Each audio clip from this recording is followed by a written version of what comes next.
413구역 김진아입니다. 디모데전서 3장입니다. 이쁘다 이 말이여 곧 사람이 감독의 직분을 얻으려 함은 선한 일을 사모하는 것이라 함이로다.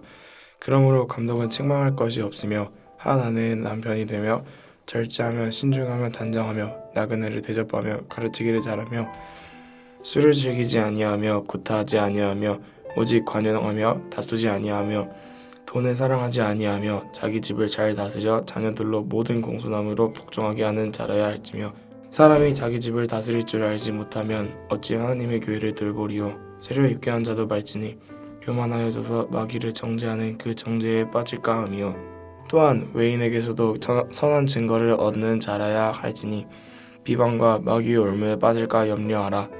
이와 같이 집사들도 정중하고 일구이연을 하지 아니하고 술에 임박하지 아니하고 더러운 일에 탐하지 아니하고 깨끗한 양심의 믿음의 비밀을 가진 자라야 할지니 이에 이 사람들을 먼저 시험하여 보고 그 후에 책망할 것이 없으면 집사의 직분을 맡게 할 것이요. 여자들도 이와 같이 정숙하고 모함하지 아니하며 절제하며 모든 일에 충성된 자라야 할지니 집사들은 한 아내의 남편이 되어 자녀와 자기 집을 잘 다스리는 자일지니 집사 직분을 잘한 자들은 아름다운 지위와 그리스도 예수 안에 있는 믿음의 큰 담력을 얻느니라. 내가 속히 내게 가기를 바라나 이것을 내게 쓰는 것은 만일 내가 지체하면 너로 하여금 하나님의 집에서 어떻게 행하여야 할지를 알게 하려 함이니 이 집은 살아계신 하나님의 교회요 진리의 기둥과 터니라. 크도다 경건의 비밀이여 그렇지 않다 하는 이 없도다. 그는 육신으로 나타난 바 되시고 영으로 의롭다 하심을 받으시고 천사들에게 보이시고 만국에서 전파되시고 세상에서 믿은 바 되시고 영광 가운데서 올려지셨느니라. 하늘에 계신 우리 아버지여, 이름이 거룩히 여김을 받으시오며 나라가 임하옵시며 뜻이 하늘에서 이룬 것 같이 땅에서도 이루어지이다. 오늘날 우리에게 일용할 양식을 주옵시고 우리가 우리에게 죄 지은 자를 사하여 준 것 같이 우리 죄를 사하여 주옵시고 우리를 시험에 들게 하지 마옵시고 다만 악에서 구하옵소서. 대개 나라와 권세와 영광이 아버지께 영원히 있사옵나이다. 아멘.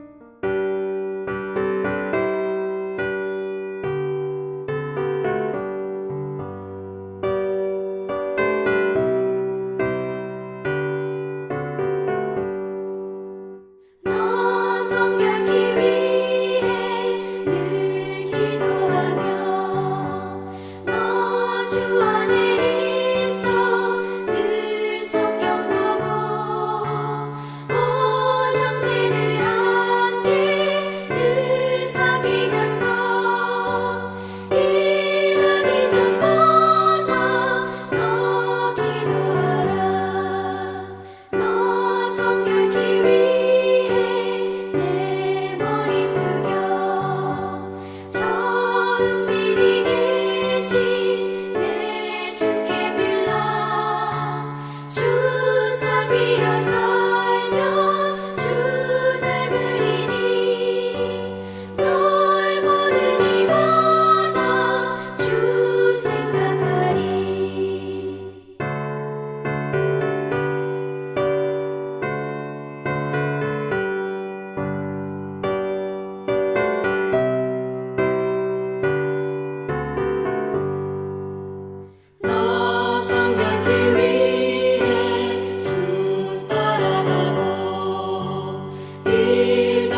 누가복음 12장 49절부터 53절까지의 말씀을 함께 보도록 하겠습니다. 누가복음 12장 49절부터 53절까지의 말씀입니다.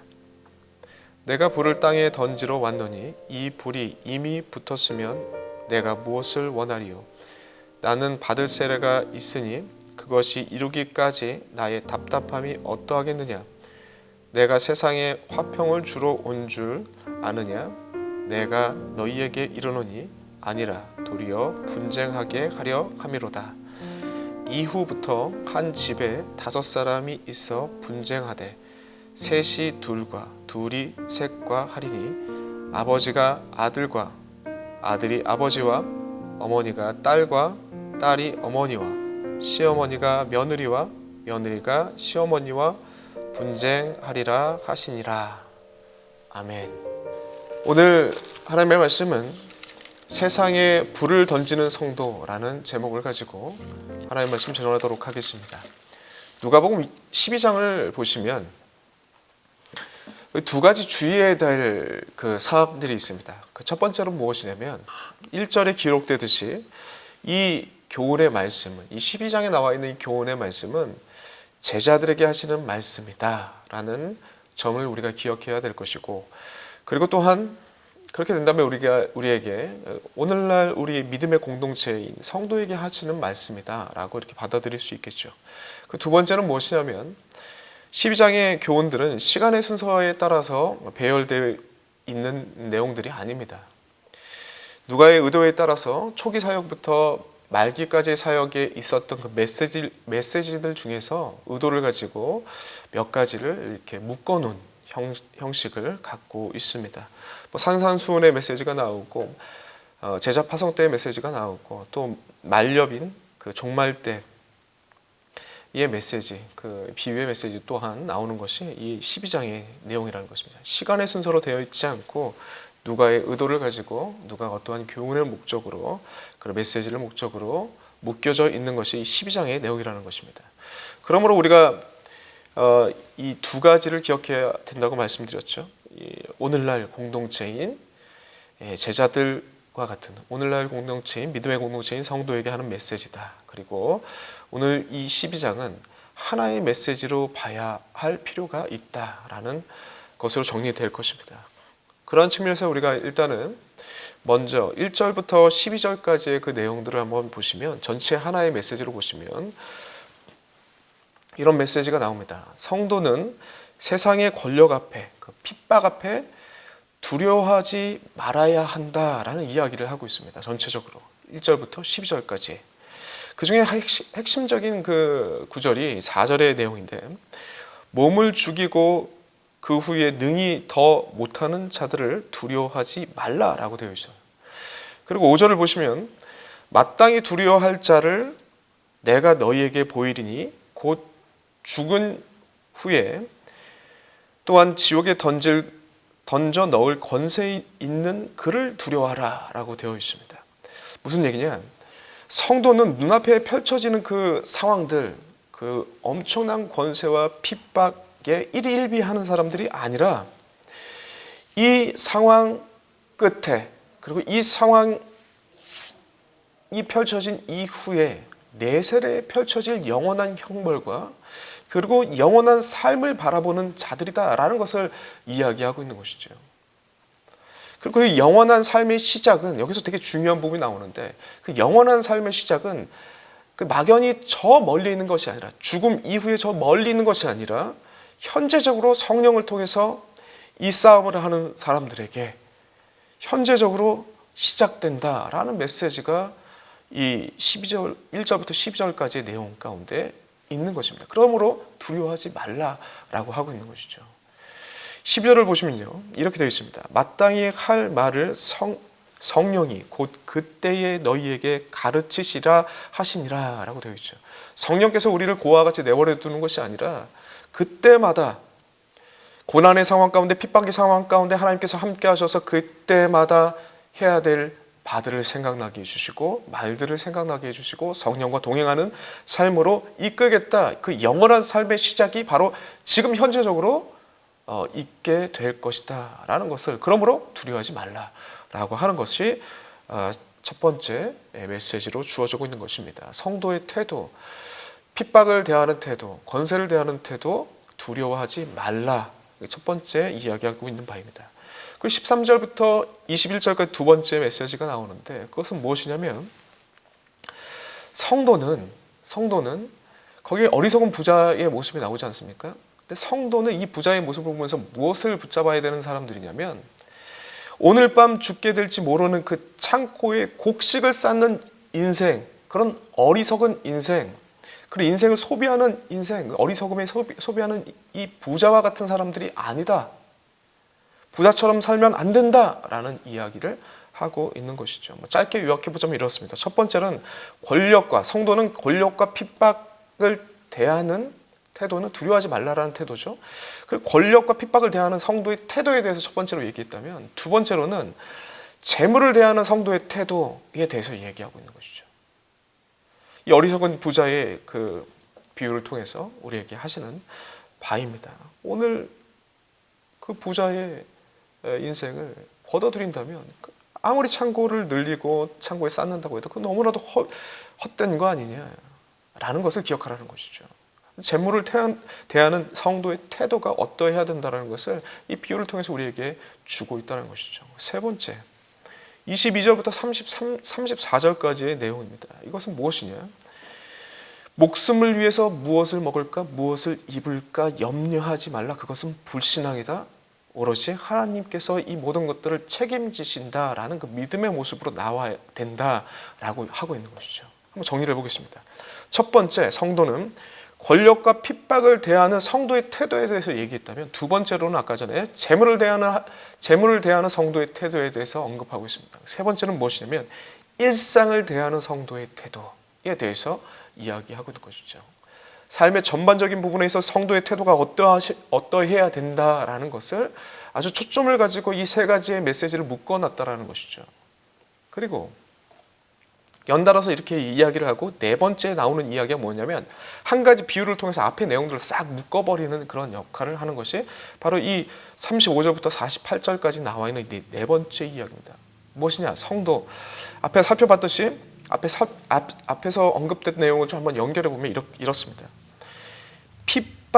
그 핍박이 끝날 그날, 그리고 세상 권력자들이 진정한 권세 앞에 엎드려지는 그 날, 그리고 일정한 시간이 지나서 목숨이 끊어지는 그 날, 모든 것이 그 행한 대로 심판받게 되는 그 날, 바로 그날이 언제 올지 모르지 않습니까, 우리가? 그렇기 때문에 그날이 그 끝날 날이 언제 올지 모르기 때문에 오늘 이 비유의 말씀처럼 혼인잔치의 종의 태도처럼 성도가 할 일은 그저 마치 충성스러운 종처럼 깨어서 있는 것, 충성스러운 청지처럼 준비하는 것, 그것을 해야 된다라는 것을 어떻게 보면 또 하나의 성도의 태도의 모습에 대해서 언급하고 있는 앞의 내용들을 싹 묶어주는 그런 비유가 바로 네 번째로 나와 있다라는 것이죠. 40절을 한번 보시면요. 너희도 준비하고 있으라. 생각하지 않는 때에 인자가 오리라. 그렇게 되어 있죠. 이 네 번째, 이 비유의 교훈의 말씀처럼 성도는 깨어 결산의 날을 준비해라. 핍박의 날이 끝날 그날을 준비해라. 언제 우리의 목숨이 이 수명이 끝날지 모르는 그 상황을 준비해라. 마치 종처럼 깨어있는 청지처럼 그렇게 삶을 살아가야 된다. 이 그게 성도의 모습이다라고 동일한 메시지를 네 번째로 던지고 있는 것이죠.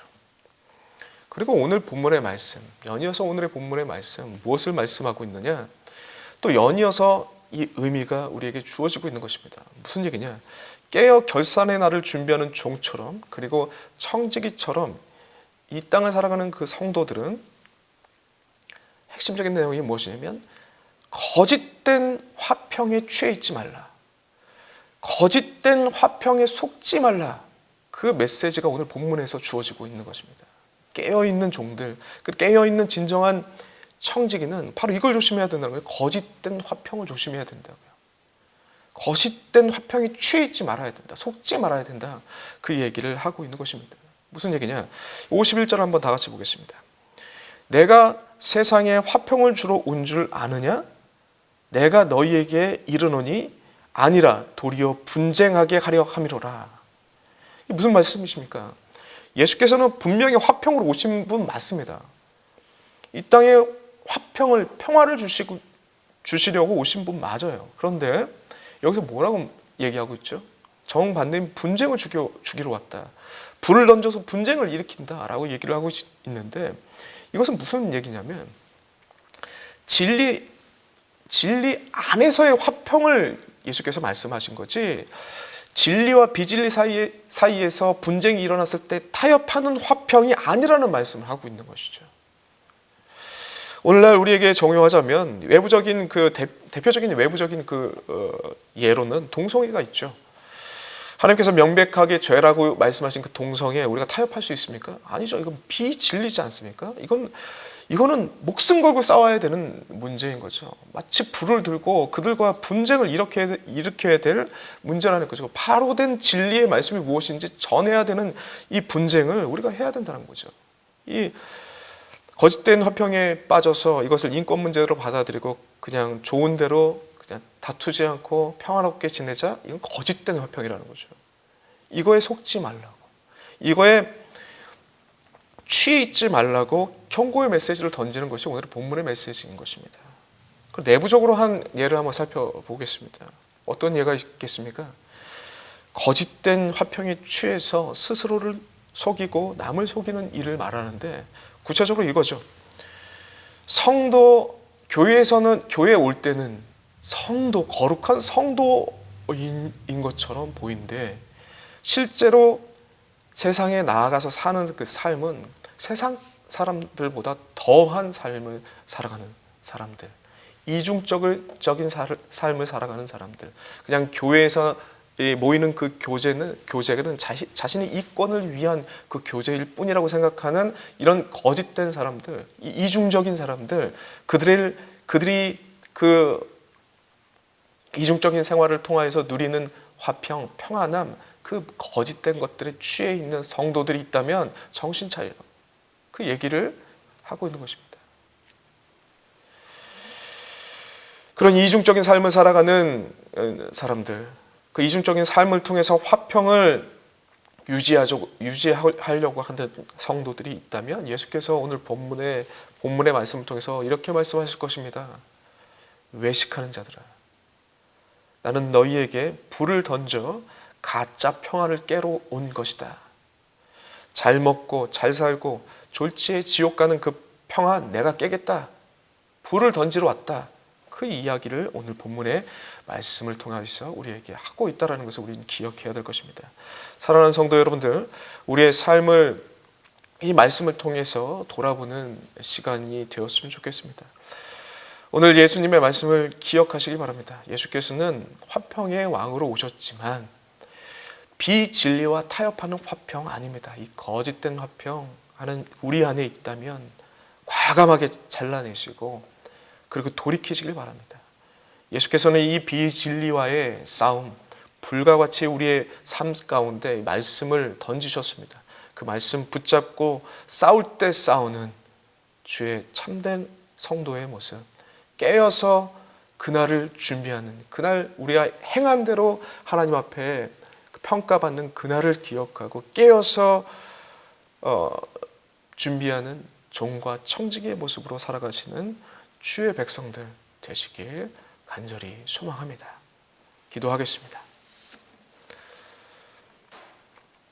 하나님 아버지, 너무나 감사합니다. 우리 가운데 역사하시고 붙잡아 주시는 은혜가 있는 줄 압니다. 오늘의 말씀을 통해서 불같이 우리의 말씀 가운데, 우리의 삶 가운데 던져진 그 말씀을 붙잡고 진리와 비진리 간의 싸움을 싸우는 주의 참된 종들이 되게 하여 주시옵시고, 거짓된 화평에 빠져서 그리고 그 화평의 달콤함에 빠져서 하나님의 귀하신 말씀을 놓쳐버리는 일이 있지 않도록 주님, 우리가 깨어 주님을 따르게 하여 주시옵소서. 예수님의 이름으로 기도드립니다. 아멘.